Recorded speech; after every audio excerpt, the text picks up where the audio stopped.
दिसंबर 31 को सारी दुनिया को पता है कि ये पूरे देश में चाइना से वुहान सिटी से फैला है, वहाँ से होते हुए आज सारी दुनिया में है। ये कैसे फैल रहा है इसके बारे में पहले डिस्कस करेंगे कि ये मरीज के 2 मीटर यानी कि 6 फीट के डिस्टेंस में जब मरीज खांसता है तो 6 फीट तक ड्रॉपलेट्स जाती है, उसमें ये वायरस रहता है। क्योंकि वायरस बड़ा है, थोड़ा हैवी है, तो फिर वो ग्रेविटी से ड्रॉपलेट नीचे आना जाता है। 6 फीट के बाद आगे ये वायरस ट्रैवल नहीं कर पाता। तो मरीज के संक्रमित व्यक्ति के 6 फीट के डिस्टेंस में ये जो भी आता है, अगर वो 15 मिनट का एक्सपोजर रहता है तो उसको पॉजिटिव होने का अंदेशा है।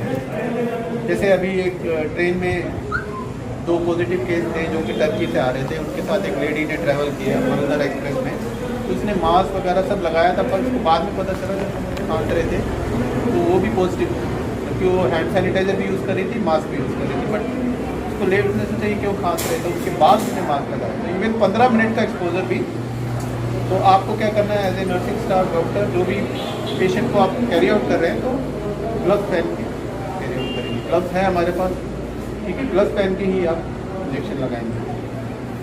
और अगर ग्लव्स नहीं पहने, आप ग्लव्स से एलर्जी है, तो मरीज को देखने के बाद हैंड वॉश करना है। अगर 10 मरीज देखेंगे तो 10 बार, ठीक है। और साबुन है वो हैंड सैनिटाइजर से बढ़िया है, क्योंकि हैंड सैनिटाइजर में आजकल ये भी हो रहा है कि अल्कोहल किसी में 60% है, किसी में नहीं है, इसकी डाउटफुल है। लेकिन जो अपना साबुन है, देसी साबुन है, जो भी साबुन है, वो क्या है, वायरस की आउटर वॉल को डिसॉल्व कर देता है ना, वायरस इमीडिएटली किल हो जाता है। तो हैंड वॉश करेंगे हर मरीज को देखने के बाद। स्प्रिट से खोदरी हो जाएगी, ज़्यादा भी स्प्रे लगा होगा तो बाद में क्या है, स्किन को डैमेज करेगी। तो आप ये ग्लव्स पहने ना, ग्लव्स पहने।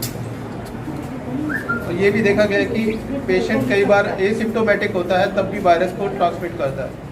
तो इसलिए कोई भी पेशेंट देख रहे हैं, चाहे कोई डिलीवरी आ रही हो, चाहे कोई ANC हो, कोई बच्चा हो, कोई भी हो, उससे ये जो पूछें कि आप 15-14 दिन पहले कहाँ थे, ट्रैवल हिस्ट्री जरूर पूछनी है आपके भर्ती मरीज को। क्या पता डॉक्टर से छूट गई हो, आप पूछ लें, या डॉक्टर जब देख रहा है तब जरूर पूछें कि आप कहाँ से आ रहे हैं, कहीं कोई भीलवाड़ा से तो नहीं आ रहा है। ऐसा नहीं कोई भीलवाड़ा से यहाँ डिलीवरी कराने आ जाए। भीलवाड़ा का एक हॉस्पिटल है, ब्रिज बांगड़ हॉस्पिटल, वहाँ पे एक कोई 2 डॉक्टर हैं, उनके यहाँ उनके फ्रेंड दुबई से आए थे, उनके यहाँ घर पे 5 डेज रहे, तो वो तो चले गए, लेकिन वो पीछे कोरोना इन्फेक्शन उनको दे गए, दोनों डॉक्टर्स को। उन दोनों डॉक्टर्स ने नर्सिंग स्टाफ को दिया, नर्सिंग स्टाफ ने औरों को दिया, तो 2 से संख्या बढ़ते बढ़ते 16 हो गई।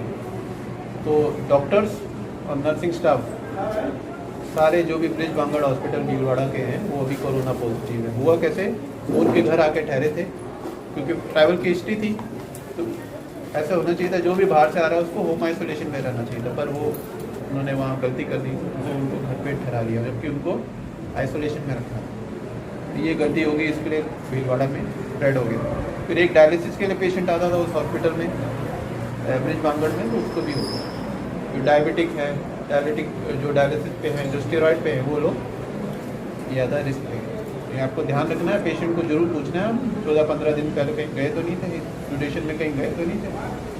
मोस्टली ये देखा गया है कि ये अबव 30 ईयर्स वालों को ही हो रहा है, या एडल्ट बूढ़े लोगों या वृद्ध लोगों में हो रहा है। रीज़न ये है कि बच्चों में इसलिए नहीं हो रहा कि ये वायरस ACE2 रिसेप्टर के थ्रू एंटर होता है और उसमें मल्टीप्लाई होता है। तो बच्चों में क्या होता है, ये ACE2 रिसेप्टर्स होते हैं जो ये कम होते हैं, इमेच्योर होते हैं, तो वायरस बच्चों में गेन नहीं कर पा रहा। इसलिए आपने देखा होगा कि अभी तक कोरोना वायरस छोटे बच्चों में ये नहीं आया, लेकिन बड़ों में आ रहा है और बुजुर्गों में ज़्यादा आ रहा है। अब इसमें देखेंगे पेशेंट क्या कंप्लेन करता है। मोस्टली 88% फीवर करेगा कंप्लेन, 38% फैटिग की थकान हो रही, चलने में सांस फूल रहा है, ड्राई कफ 67%, माइल्जिया 14%, है ना, डिस्निया 18.7%, डिस्निया मतलब सांस उठना, और माइल्जिया मतलब पूरे शरीर में दर्द होना। और आपने देखा था स्वाइन फ्लू में क्या था, सोर थ्रोट देते ना, कोई भी सोर थ्रोट हो और उसको तेज बुखार हो, राइनाइटिस हो, खांसी जुकाम, तो हम उसको टैमीफ्लू देते थे, जैसे कि अब तक चला आ रहा था। लेकिन इसमें ये सिम्टम कम है, सोर थ्रोट और राइनाइटिस वाले, जबकि फीवर और ड्राई कफ और डिस्निया वाले ज़्यादा है। तो ये देखा गया है इसमें, ये दोनों के सिम्टम में, स्वाइन फ्लू और इसमें दोनों में फ़र्क है। Critical illness is seen in less than 6% cases, यानी 94% केसेस जो है वो ठीक हो जाते हैं। 6% लोग ही हैं जो कि जिनमें प्रॉब्लम वेंटिलेटर तक जाना पड़ता है, वो सीरियस होता है। ये है इसका एज ग्रुप कैसे है। अब बात करेंगे इसकी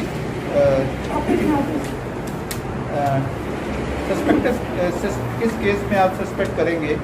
क्या पता आपके पड़ोस में कोई आया हो। Patient with acute respiratory infection with history of travel to any country during 14 days prior to the symptoms, यानी पिछले 14 दिन में अगर वो कहीं बाहर से आया है तो वो एट रिस्क है। ऐसा कोई भी पेशेंट जो आपके पास आ रहा है या पड़ोस में है, कहीं बाहर से आ रहा है, तो उसको होम आइसोलेशन में रहना है 14 दिन के लिए, 14 डेज़ के लिए। जो भी डॉक्टर्स हैं यहाँ पे, अगर आप देख रहे हैं ऐसा कोई पेशेंट, चाहे वो एएनसी में आ रहा है, चाहे कहीं पे भी आ रहा है, चाहे डिलीवरी के लिए आ रहा है, चाहे वो अपने स्क्रीनिंग सेंटर में आ रहा है, कहीं पे भी आ रहा है, तो उस पेशेंट को हमें उसका नाम, पता, उसका मोबाइल नंबर, एड्रेस, यहाँ आसिफ है हमारे यहाँ ऑफिस में, उनको सेंड करना है और वो उसको आगे CMHO को सेंड कर देंगे। और ऐसे जो भी पेशेंट है उनको हमें room number 6 trauma centre MDM, जो कि कोरोना स्क्रीनिंग सेंटर है जोधपुर का, वहाँ भेजना है। वो फिर उस पेशेंट को वहाँ पे उसकी जांच करेंगे, जो भी है टेस्ट कराएंगे, ठीक है। और दूसरा सस्पेक्टेड केस कौन है, एक तो ये है जो 14 दिन के अंदर बाहर से आया, दूसरा ये है कि जो कंफर्म केस के घर का मेंबर है। जैसे किसी को पेशेंट को, टर्की वाले पेशेंट को पॉजिटिव आया तो उसके मम्मी डैडी, भाई बहन, वो सब क्या होंगे, वो भी सस्पेक्ट केस होंगे, तो उनको भी वहाँ भेजना है स्क्रीनिंग सेंटर, उनका भी टेस्ट होगा। और दूसरा है कि ऐसा पेशेंट जिसको बहुत ही ज़्यादा सीवियर एक्यूट रेस्पिरेटरी इन्फेक्शन हो गया कि उसको हॉस्पिटल एडमिट कराना पड़ रहा है, डिस्निक हो गया, तो ऐसा पेशेंट भी सस्पेक्ट माना जाएगा। ऐसे हर पेशेंट को हमें, चाहे हमारे यहाँ एडमिट हैं, ऐसे सिम्टम शो कर रहे हैं, तो उनको हमें रेफ़र करना है room number 6 trauma centre MDM hospital और further screening for corona virus. Confirm case कौन सा होगा, जो लेबोरेटरी टेस्ट जिसका पॉजिटिव होगा। RT-PCR टेस्ट होता है जो हमारे मेडिकल कॉलेज में हो रहा है, माइक्रोबायोलॉजी डिपार्टमेंट कर रहा है, तो वो पॉजिटिव आएगा तभी हम उसे लेबोरेटरी पॉजिटिव मानेंगे। क्लोज कॉन्टैक्ट्स, ये तो हो गया सस्पेक्टेड केसेस बोलते हैं। क्लोज कॉन्टैक्ट वो है जो कि जैसे किसी कोरोना पॉजिटिव केस के साथ किसी ने हाथ मिला लिया तो वो उसके क्लोज कॉन्टैक्ट में आ गया, है ना। किसी उसके कपड़ों को छू लिया, वो भी क्लोज कॉन्टैक्ट आ गया, वो भी क्लोज कॉन्टैक्ट में होगा। ऐसे सारे पेशेंट्स को अगर तो सिम्टम्स हैं तो इनको हम corona screening centre MDM hospital भेजेंगे। अगर ऐसे किसी भी पेशेंट को जो उनके आसपास रहते हैं या थोड़ा दूर रहते हैं, जो उनके घर में नहीं रहते लेकिन उनके आसपास रहते हैं, उनको क्या करना है, उनको पूछना है अगर आपको कोई तकलीफ़ है। अगर कोई तकलीफ़ नहीं है तो 14 दिन अपने घर में बंद रहें, उनका नाम, पता, एड्रेस यहाँ आसिफ को देना है, वो आगे भेजा जाएगा। और कोई सिम्टम है तो उसको रेफ़र करना है सीधा ही, कौन सी, यहाँ एम्बुलेंस। जो भी ऐसे पेशेंट हम रेफ़र करेंगे स्क्रीनिंग सेंटर में तो उसको हम मास्क लगा के, मास्क के साथ भेजेंगे यहाँ पे एम्बुलेंस, और एम्बुलेंस को भी फिर सैनिटाइज किया जाएगा। आपकी तो आएगी वापस तो सोडियम हाइपोक्लोराइड, ठीक है। दूसरा है close contact, a person having face to face contact with COVID-19 case within 2 metre and for duration more than 15 minutes. मैंने बताया 6 फीट या 2 मीटर का डिस्टेंस या 15 मिनट का तक साथ रहने से भी हो सकता है अपने को इतना ज़्यादा इन्फेक्शियस है। या एरोप्लेन से कोई पेशेंट आ रहा हो तो उसके 2 सीट्स के बगल विदिन 2 सीट जो लोग बैठे हैं वो भी रिस्क में, उनमें भी पॉजिटिव हो सकते हैं उससे। तो अब इसमें जो भी ऐसे पेशेंट आ रहे हैं जो हमारे यहाँ क्या टेस्ट हो रहा है, WBC हो रहा है, तो WBC में क्या देखोगे, ल्यूकोपीनिया एंड लिम्फोपीनिया, मतलब लिम्फोसाइट्स कम हो जाएंगी, ल्यूकोसाइट्स कम हो जाएंगी, या ओवरऑल टोटल WBC कम हो जिन पेशेंट में, तो वो क्या शो कर रहा है कि वो वायरल हो सकते हैं। लिम्फोपीनिया, जिनकी लिम्फोसाइट्स कम होती है वो ज़्यादा कॉमन होता है इन पेशेंट में, 80% पेशेंट में लिम्फोसाइट्स भी कम हो जाती है। और माइल्ड थ्रोम्बोसाइटोपिनिया भी है तो वो और पुअर प्रोग्नोस्टिक साइन है, मतलब वो ये बताता है कि ये पेशेंट ज़्यादा रिस्की है, तो ये आपको ध्यान रखना है। सैंपल कलेक्शन हमारे यहाँ हो नहीं रहा, पर इसमें वही स्वैब कलेक्शन देते हैं, नेज़ोफेरेंजियल, ओरोफेरेंजियल स्वैब कलेक्शन होता है, वो वहाँ पे हो रहा है स्क्रीनिंग सेंटर MDM हॉस्पिटल, ठीक है। जो रिजल्ट्स हैं वो विदिन फ्यू आवर्स अपने को मिल जाते हैं। सिंगल पॉजिटिव टेस्ट है जो उसको हम पॉजिटिव आता है तो उसको फिर हम वापस रिपीट करते हैं विदिन 24 आवर्स, ठीक है। और अगर हम ऐसे पेशेंट का चेस्ट एक्सरे कराते हैं तो उसमें निमोनिया के साइंस आएंगे या फिर इंटरस्टिशियल ग्राउंड ग्लॉस एक्टिविटीज आएंगी, जो कि वायरल निमोनिया के जो सिम्टम्स होते हैं या साइंस होते हैं वो सेम दिखेंगे। इसका जो मैनेजमेंट है, पहला तो है आइसोलेशन। जो भी एसिम्प्टोमेटिक केस है जिसको एक्सपोजर हुआ है कोविड-19 पॉजिटिव पेशेंट का, that should be quarantine eight their homes for 14 days. इसका इंक्यूबेशन पीरियड 14 डेज है, तो इसलिए गवर्नमेंट ये कहती है कि 14 दिन तक वो अपने घर पे ही कैद रहेगा, मतलब बिल्कुल ही होम आइसोलेशन, मतलब अलग कमरे में रहेगा, अलग उसका खाना होगा, अलग वो अपने कपड़े होंगे ना, मास्क अपना पहनेगा, पूरी तरह से वो होम आइसोलेशन 14 डेज तक रहेगा। और सिम्टोमेटिक कोविड-19 पॉजिटिव पेशेंट्स तो हॉस्पिटलाइज होंगे आइसोलेशन रूम में। आइसोलेशन रूम वहाँ MDM हॉस्पिटल में वहाँ उन्होंने बनाया है जहाँ वो पॉजिटिव केसेस को रखते हैं। दूसरा है कि जो पर्सनल प्रोटेक्टिव इक्विपमेंट्स कौन कौन से हैं। एक तो है 3 लेड सर्जिकल मास्क जो कि हम पहन रहे हैं, तो आप हमेशा ये जो 3 लेड सर्जिकल मास्क हैं 2-2 लेके जाएंगे यहाँ से। एक तो जब आप घर से चलें तभी बांध लीजिए, ताकि यहाँ आके नहीं बांधना आपको गेट, क्या पता गेट के इधर ही कोई पेशेंट खड़ा हो।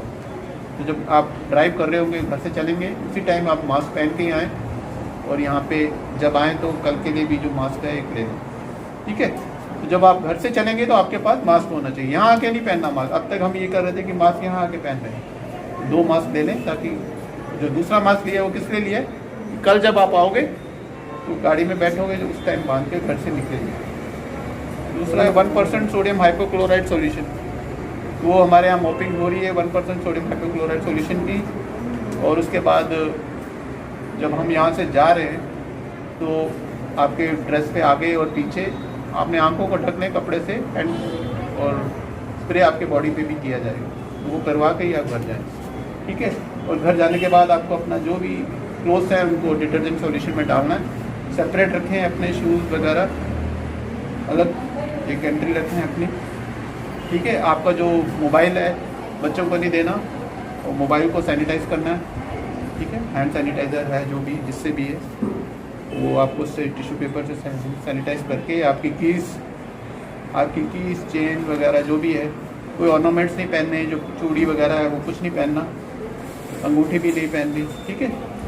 और रिकरेंट हैंड वॉशिंग करनी है। कोई भी पेशेंट देखा के बाद हैंड वॉशिंग करें, और सोप से करें तो मैं कहूँगा वो ज़्यादा बेटर है, क्योंकि मैं हैंड सैनिटाइज़र को इफेक्टिव नहीं मानता, क्योंकि क्वालिटी का इशू है। इंडिया में ये टेंडेंसी रहती है कि क्वालिटी सही नहीं रहती, लेकिन सोप है वो, सोप से आप हाथ धोएंगे तो डेफिनेटली 100% प्रोटेक्शन। सोप जो वायरस के आउटर वॉल है उसको डिजॉल्व कर देता है, वायरस तुरंत मर जाता है। तो आप हर पेशेंट को टच करने के बाद हैंड वॉश करें।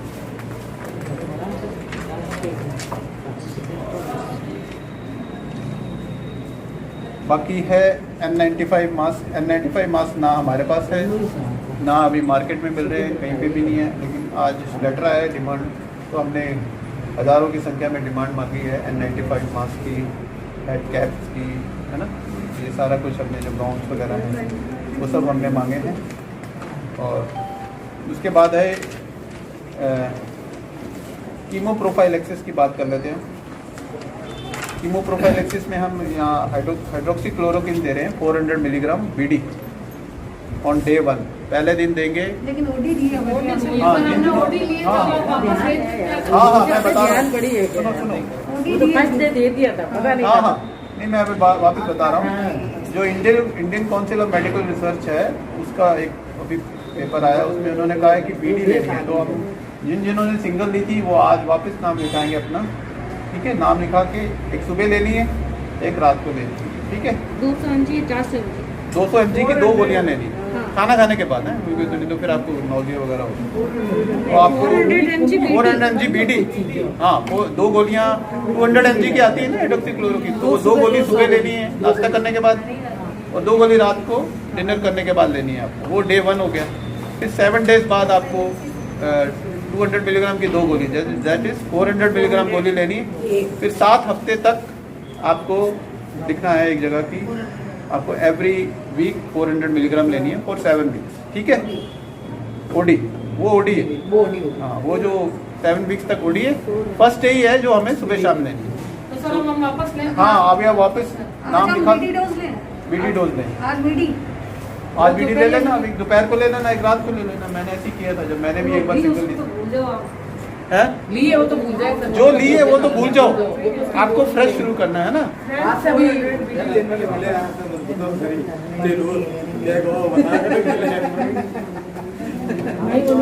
जो नहीं ले सकता मैंने नहीं ले सकते। बाकी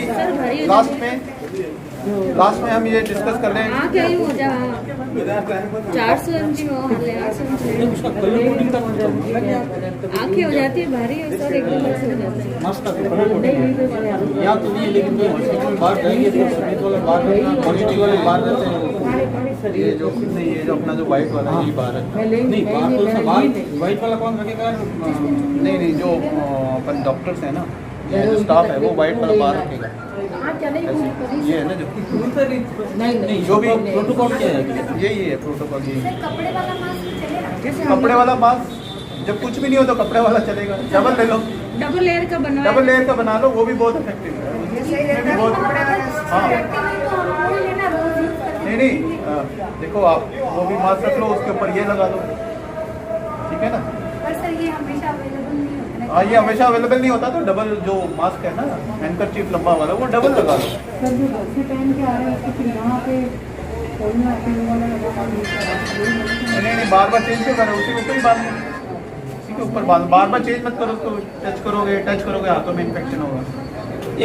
एक और है, मैं भी कंफर्म नहीं हूँ, लेकिन इसके बारे में आप कंफर्म कर लेना, क्योंकि अपन मेडिकल फील्ड में हो सकता है पॉजिटिव केस आए, आगे कुछ गाइडलाइन या ऐसा। जहाँ तक मुझे डाउट है इसमें, अपने जो ये मास्क आते हैं इसमें 2 कलर के रहते हैं, एक में व्हाइट रहता है, एक में ग्रीन टाइप में गहरा रंग का रहता है। तो जहाँ तक मुझे जानकारी है, शायद कि जो अपन मास्क पहनते हैं इसमें 2 फिल्टर लगे हुए हैं।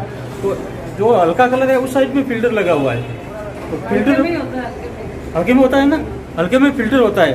तो अपन जो इन्फेक्टेड नहीं है उन लोगों के लिए फिल्टर है वो बाहर की तरफ रहना चाहिए, हल्का कलर है वो बाहर की तरफ रहना चाहिए, और जो डार्क कलर है वो अंदर की तरफ रहेगा। लेकिन जो पॉजिटिव पेशेंट कोई है तो उसके लिए वो अंदर की तरफ रखेगा हल्का कलर, ताकि कम से कम वो छिके खांसे या कुछ करे तो उसका सीधे भी एक बार वो पॉजिटिव में गई जाए। तो ये कंफर्म एक बार कर लेना। लेकिन जहाँ तक मुझे जानकारी है, जो इन्फेक्टेड पेशेंट नहीं है, कैंडिडेट नहीं है, वो व्हाइट वाला बाहर रखेंगे, जो इन्फेक्टेड है वो अंदर रखेंगे। जब आप पेशेंट को देंगे तो जो व्हाइट वाला हिस्सा है वो उनको वो अंदर रखेंगे, डार्क वाला पेशेंट का बाहर रहेगा। आप पहनेंगे तो व्हाइट वाला बाहर की तरफ होगा, और जो गहरा रहता है वो अंदर की तरफ होगा। फिल्टर बाहर की, व्हाइट वाला जहाँ है जो हल्का रंग है वहाँ वो इधर है, तो वो बाहर की तरफ रहेगा। अब एक लास्ट आपको बता दूँ पॉइंट कि आपने इम्यून सिस्टम को भी अच्छा रखना है। कोई भी यहाँ आके मैंने देखा है कि आप लोग कई बार यहाँ आके ब्रेकफास्ट करते हैं, ऐसा नहीं करना, बिल्कुल एम्प्टी स्टमक नहीं आना। आप ब्रेकफास्ट अपना मॉर्निंग में घर पे करके आएँ, 7 to 8 आवर्स की स्लीप लें, ठीक है। और बाकी नो हैंड, जो भी है हैंडशेक नहीं करना, रेस्पिरेटरी हाइजीन रखना है, मास्क लगा के रखना है।